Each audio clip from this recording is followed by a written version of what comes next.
Argentina সমর্থকদের জন্য সুখবর, পূর্ণ শক্তির দল নিয়ে বিশ্বকাপ মিশন শুরু করবে আলবিসেলেস্তারা। ইতোমধ্যে অনুশীলনে ফিরেছেন এমিলিয়ানো মার্টিনেজ, হুলিয়ান আলভারেজরা। আলজেরিয়া ম্যাচের জন্য ফরমেশনের পরীক্ষা চালিয়েছেন কোচ স্কালোনি।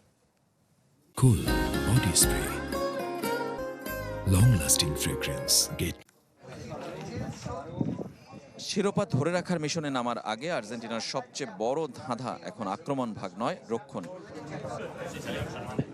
আলজেরিয়ার বিপক্ষে ম্যাচকে সামনে রেখে অনুশীলনে ফরমেশনের পরীক্ষা চালাচ্ছেন coach Lionel Scaloni. Gonzalo Montiel, Cristian Romero, Nicolas Otamendi এবং লিসান্দ্রো মার্তিনেজ 4 ডিফেন্ডারকে ব্যবহার করেন কোচ। সবচেয়ে বড় প্রশ্ন লেফট ব্যাক নিয়ে। কাফ মাসলের ইনজুরিতে প্রথম ম্যাচ থেকে ছিটকে গেছেন নিকোলাস তাগলিয়াফিকো, আর তার জায়গায় লিসান্দ্রো মার্তিনেজ নাকি ফাকুন্দো মেদিনা, কে খেলবেন সেটাই দেখার।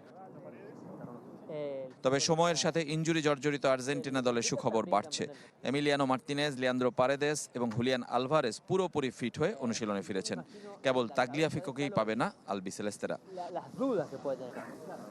রক্ষণ ভাগে অনিশ্চয়তা থাকলেও মাঝমাঠ এবং আক্রমণ ভাগ অনেকটাই নিশ্চিত।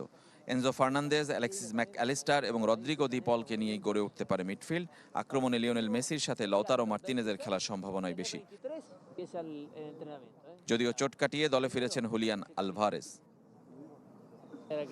ফলে প্রায় পূর্ণ শক্তির দল নিয়ে বিশ্বকাপ মিশন শুরু করতে যাচ্ছে 3 বারের চ্যাম্পিয়ন আর্জেন্টিনা।